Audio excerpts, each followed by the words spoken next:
चलिए पिछले दिन से आगे देखते हैं। अगला टॉपिक है बोर्स एटॉमिक मॉडल।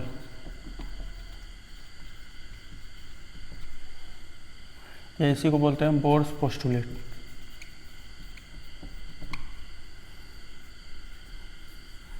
ठीक है, चल देखिए।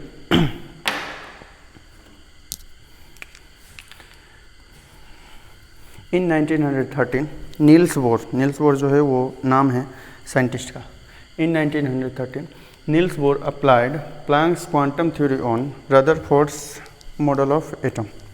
जो रदरफोर्ड का मॉडल था उस पर नील्स बोर ने अप्लाई किया किसको? क्वांटम थ्योरी, जो आप पीछे पढ़े होंगे, जिसके अनुसार से होता है कि जो फोटोन का एनर्जी होता है वो एच न्यू के बराबर होता है, जहाँ एच जो है वो प्लैंक्स कांस्टेंट है, जबकि न्यू जो है वो फ्रीक्वेंसी। ठीक है, इसमें पोस्टुलेट में जो सबसे पहला पॉइंट था वो ये था कि at the centre of atom, यानी कि एटम के सेंटर पे पॉजिटिवली चार्ज न्यूक्लियस लाइज, यानी कि उसके जो सेंटर होता है उस पर पॉजिटिवली चार्ज न्यूक्लियस रहता है। In which charge lies plus Z, यानी कि उसमें जो चार्ज होता है प्लस जेड के बराबर, जहाँ ये जो जेड है ये एटॉमिक नंबर और नंबर ऑफ एटम, ये क्या बोलते हैं, नंबर ऑफ प्रोटॉन, दोनों इक्वल ही होता है किसी भी एटम के लिए, एटॉमिक नंबर और नंबर ऑफ प्रोटॉन। और ई जो होता है वो मैग्नीट्यूड ऑफ चार्ज है इलेक्ट्रॉन के इक्वल। ठीक है, मतलब 1.6 × 10⁻⁻19 कूलम। पहला जो सबसे पहला पॉइंट है वो ये है कि एटम के सेंटर पे पॉजिटिवली चार्ज न्यूक्लियस रहता है, जिसमें चार्ज जो है वो किसके बराबर है? प्लस जेड ई के, जहाँ जेड जो है वो एटॉमिक नंबर के बराबर है और ई जो है वो मैग्नीट्यूड ऑफ चार्ज है इक्वल टू इलेक्ट्रॉन के इक्वल मैग्नीट्यूड ऑफ चार्ज। ठीक है,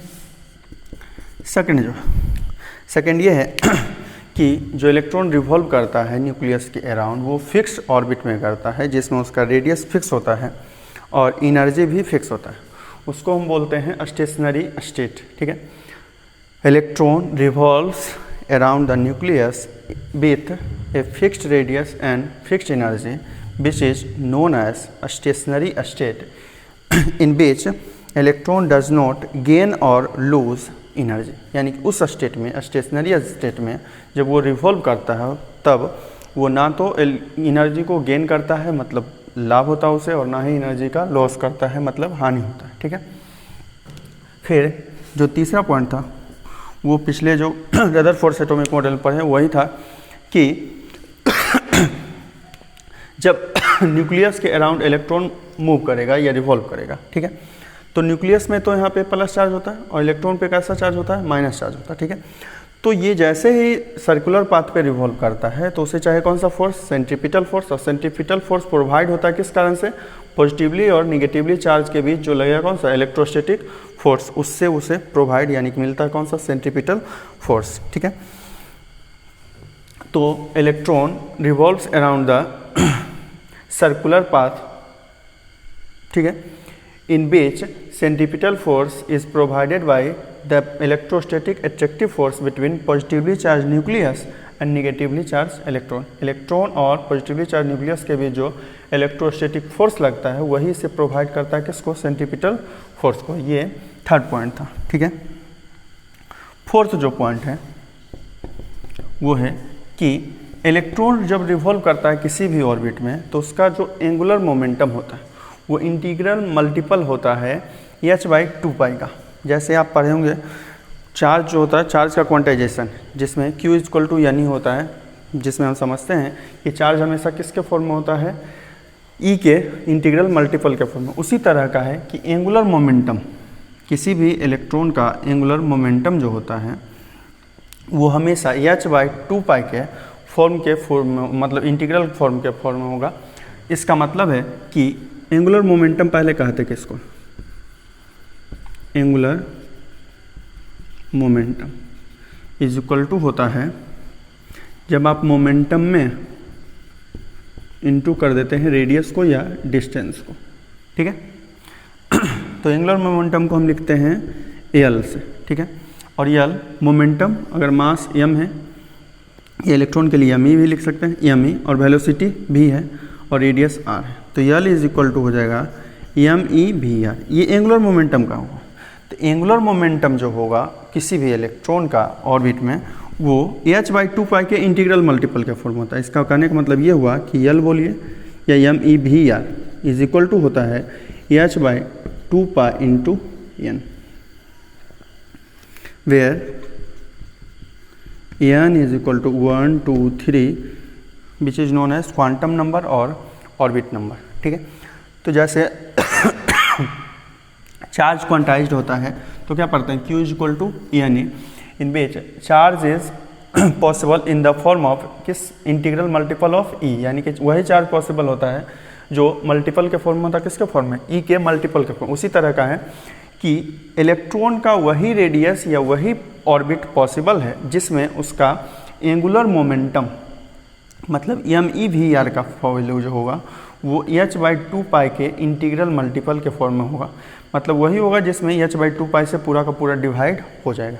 जहाँ n का जो वैल्यू है वो कितना है 1 2 3 4 5 इस तरह का जो भी होगा आगे बढ़ता जाएगा, माइनस में नहीं होगा। ऑर्बिट नंबर या क्वांटम नंबर जो होता है वो नेगेटिव नहीं होता। ऑर्बिट का नंबर ये जो पहला हो गया, दूसरा हो गया, तीसरा हो गया, इस तरह का जो होगा वो माइनस में पॉसिबल नहीं है। ठीक है, तो केवल प्लस से शुरू होगा। ठीक है, तो फोर्थ जो पॉइंट है कि कोई भी इलेक्ट्रॉन जो होता है वो रिवॉल्व करता है जिस रेडियस में, उसमें उसका क्वांटम नंबर n होने पर एंगुलर मोमेंटम हमेशा जो होगा वो किस फॉर्म में होगा, किसके इंटीग्रल मल्टीपल के फॉर्म में, h/2π के इंटीग्रल मल्टीपल के फॉर्म में होता है। ठीक है, इसका मतलब ये हुआ कि अगर इसका एंगुलर मोमेंटम में वी आर है तो हमें V R is equal to होता है h/2π into N, where N is equal to 1 2 3 इस तरह का पॉजिटिव वाला आंसर केवल होगा, माइनस में आंसर नहीं होगा। तो ये फोर्थ पॉइंट था। और सबसे आखिरी जो पॉइंट है कि when electron jumps from higher orbit to lower orbit, यानी कि हायर ऑर्बिट से जब जाता है किसमें, लोअर ऑर्बिट में, then it emits energy in the form of radiation और फोटोन। फोटोन का जितना एनर्जी होता है वही इमिट करता है, इमिट मतलब बाहर निकालता है जब ये हायर ऑर्बिट से जाता है किसमें, लोअर में। ठीक है, ये 12 पार्ट रेडिएशन का या फोटोन का एनर्जी जो पीछे आप पढ़े होंगे क्वांटम थ्योरी से, is equal to H nu, वहीं पे तो जब भी हायर ऑर्बिट से जाएगा किसमें, लोअर ऑर्बिट में, तो मान लीजिए कि n1 जो है उसका लोअर ऑर्बिट और इसमें इसका एनर्जी E1 और n2 इसका हायर ऑर्बिट और इसमें इसका एनर्जी कितना E2 है। तो जब ये n2 से n1 में जाएगा तो एनर्जी जो इमिट होगा E इज इक्वल होगा E2 माइनस E1, और E जो है ये फोटोन के एनर्जी के बराबर होता है, यानी कि h nu is equal to E2 minus E1। यही पांचों जो है वो पॉइंट है किसका, बोर्स एटॉमिक मॉडल का। फिर से सुनिए पूरा पांचों। सबसे पहला कि जो सेंटर पे न्यूक्लियस होता है वो पॉजिटिवली चार्ज होता है, in which charge is equal to plus Z E, where Z is known as atomic number और number of proton and E is equal to magnitude of charge equal to electron, मतलब जितना electron का charge होता है वही। Second जो था वो ये था कि when electron revolves around the nucleus in fixed orbit with fixed energy, then there is no emission of energy because it is their stationary state, यानी कि उसको कौन सा स्टेट बोलते हैं, स्टेशनरी स्टेट, जिसमें वो या ना तो एनर्जी को गेन करता है और ना ही एनर्जी को लूज़ करता है। ठीक है, फिर अगला जो थर्ड पॉइंट था वो ये था कि इलेक्ट्रॉन जो रिवॉल्व करता है सर्कुलर पाथ पे, उसके लिए कौन सा फोर्स चाहिए, सेंट्रीपिटल फोर्स, जो उसे प्रोवाइड करता है कौन, पॉजिटिवली चार्ज न्यूक्लियस और निगेटिवली चार्ज इलेक्ट्रॉन के बिटवीन में जो इलेक्ट्रोस्टैटिक फोर्स लगता है वो। ठीक, फोर्थ जो पॉइंट था वो ये था कि इलेक्ट्रॉन का केवल वही रेडियस पॉसिबल है, only that radius is possible for electron in which there angular momentum is always in form of integral multiple of h/2π, जहाँ से हम आंसर निकाल सकते हैं कि MEVR is equal to NH/2π, जहाँ h जो है समझ रहे होंगे क्या है, प्लैंक्स कांस्टेंट है। ठीक, और n जो है क्वांटम नंबर या ऑर्बिट नंबर बोलते हैं। ठीक, और जो सबसे लास्ट है कि जब हायर ऑर्बिट से जाता है किस में, लोअर ऑर्बिट नंबर में, तो वो एनर्जी को इमिट करता है, और एनर्जी जो इमिट होता है वो किसके इक्वल होता है, फोटोन के एनर्जी के, और फोटोन का एनर्जी हम पीछे पढ़ चुके हैं, is equal to H nu होता है, तो is equal to E2 minus E1, higher से लोअर वाले में तो E2 माइनस E1 हो जाएगा, h nu is equal to E2 minus E1, ठीक है, ये हो गया। फिर जो अगला टॉपिक है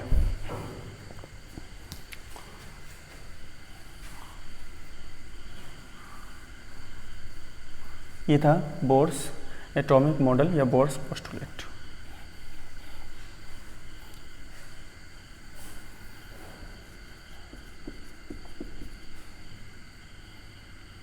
अगला है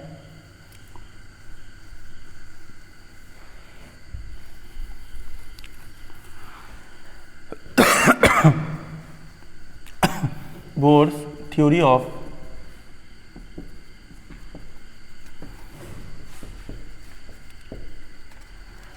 हाइड्रोजन स्पेक्ट्रम, ठीक है, हाइड्रोजन स्पेक्ट्रम, ठीक है, या हाइड्रोजन एटम यहाँ पे कर लीजिए।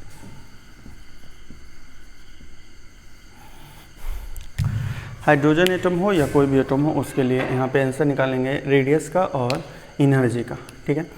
तो when the electron of hydrogen revolves around the nucleus of hydrogen, then centripetal force is provided by electrostatic force। Centripetal force को अगर Fc से लिख रहे हैं तो Fc, और ये इलेक्ट्रोस्टैटिक फोर्स Fe, ठीक। और सेंट्रीपिटल फोर्स का फॉर्मूला पीछे आप पढ़ चुके होंगे, क्या होता है mv²/r। तो मास अगर इलेक्ट्रॉन का me लिख रहे हैं, वेलोसिटी भी, तो mv² बाई रेडियस अगर कितना r हो सर्कुलर पाथ का, तो is equal to electrostatic force का फॉर्मूला 1/4πε0।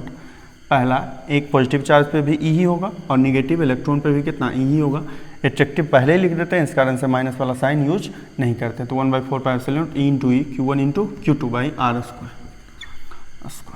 और me यहाँ पे कैंसिल भी कर सकते थे, r से r² का एक r क्या हो जाएगा कैंसिल, और कुछ तो कैंसिल होगा नहीं, तो क्या हो जाएगा answer me(v²) equal to 1/4πε into E²/r, ठीक है, ये फर्स्ट इक्वेशन होगा, ठीक है। इसके बाद second, according to Bohr's quantization condition, क्या पढ़े थे कि एंगुलर मोमेंटम हमेशा h/2π के इंटीग्रल मल्टीपल के फॉर्म में होगा, ठीक है।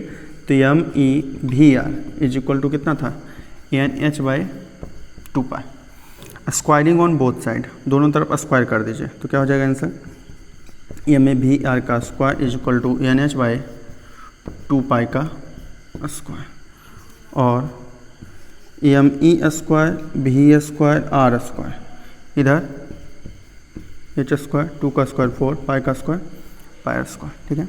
यहाँ पे कुछ कैंसिल हो रहा है, नहीं हो रहा है, तो ये सेकेंड, ठीक है। अब इक्वेशन सेकेंड में फर्स्ट से डिवाइड कर दीजिए, dividing equation second by first, तो सेकेंड वाला वैल्यू ऊपर में रखिए me²v²r², और फर्स्ट वाला वैल्यू नीचे me(v)² is equal to second वाला वैल्यू nh² और नीचे में 4π² बाय 1/4πε0 इंटू E²/r, ठीक है।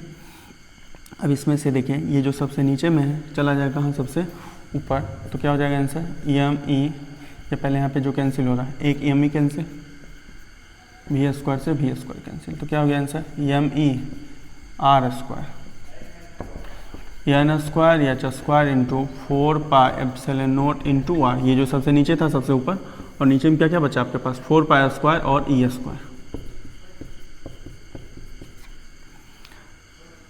पाई से एक पाई कैंसिल, 4 से 4 कैंसिल, और यहाँ से r² r, एक r बचेगा, r का वैल्यू अगर आप निकाल रहे हैं तो क्या हो जाएगा आंसर n² h², ठीक है। नीचे में पाई, ये me इधर इंटू में था, इधर जाकर डिवाइड me का स्क्वायर, ये हो गया रेडियस का formula, r equal to n² h² pi me², यानी कि इलेक्ट्रॉन का जो रेडियस होता है इसमें बाकी सब देखिए h प्लैंक्स कांस्टेंट है, पाई का वैल्यू फिक्स है 3.14 या 22/7, ये मास ऑफ इलेक्ट्रॉन है जो कितना होता है 9.1 इंटू 10⁻31 और ई जो है 1.6 इंटू 10⁻19। तो ये पूरा का पूरा जो है ये कांस्टेंट है।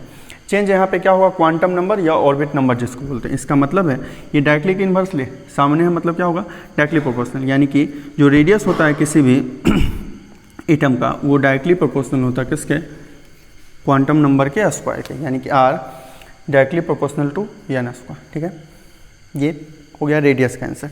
इसी से आप आंसर निकाल सकते हैं एनर्जी का, इलेक्ट्रॉन का एनर्जी, जो पीछे आप निकाले थे एक फॉर्मूला पिछले दिन जो पढ़े होंगे उसमें।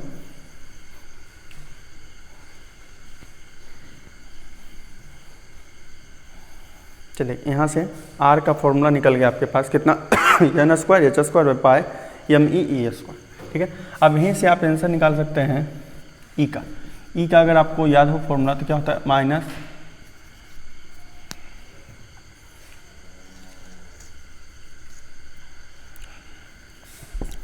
ई is equal to minus 8 pi epsilon not into E square by r. यहाँ पे आर का वैल्यू पुट कर दीजिए तो क्या हो जाएगा answer, minus 8 pi epsilon not into E square, और आर का वैल्यू जो आया है N square H square by pi E square. ये जो सबसे नीचे फिर से सबसे ऊपर, और E is equal to minus 1/8 pi epsilon not into E square. ये सबसे नीचे वाला ऊपर चला जाएगा, pi M E square by N square H square. सिर्फ ये जो सबसे नीचे ये सबसे ऊपर चला जाएगा।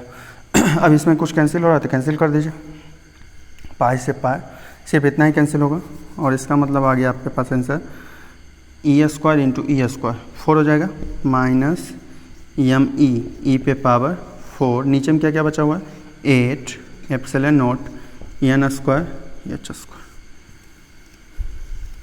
ठीक है, फिर से इसमें देखिए एनर्जी वाले में, तो m e mass of electron constant है, ई का वैल्यू कांस्टेंट है, एप्सिलॉन नॉट कांस्टेंट है, 8 कांस्टेंट है और एच कांस्टेंट है, तो बचा सिर्फ एन, और वहाँ पे ऊपर में था यहाँ नीचे है। इसका मतलब है एनर्जी जो होता है वो इलेक्ट्रॉन का वो क्वांटम नंबर के स्क्वायर के क्या होता है, इन्वर्सली प्रोपोर्शनल होता है, ई इन्वर्सली प्रोपोर्शनल एन स्क्वायर। ठीक है, रेडियस क्वांटम नंबर के स्क्वायर के डायरेक्टली प्रोपोर्शनल, जबकि एनर्जी क्वांटम नंबर के स्क्वायर के इन्वर्सली प्रोपोर्शनल होता है। ये जो फॉर्मूला था ये पिछले दिन आप पढ़े होंगे, एनर्जी ऑफ इलेक्ट्रॉन, देखिएगा उसी में सिर्फ आर का जो वैल्यू निकाले थे वो रखे हैं, उसके बाद सिर्फ सॉल्व कीजिएगा तो ये आंसर बन जाएगा। इसमें बाकी सब कांस्टेंट है, किसको छोड़ के, एन को छोड़ के, जो क्वांटम नंबर है तो ये नीचे है। इसका मतलब है कि एनर्जी जो होता है वो क्वांटम नंबर के स्क्वायर के इन्वर्सली प्रोपोर्शनल होता है। आगे कल देखते हैं।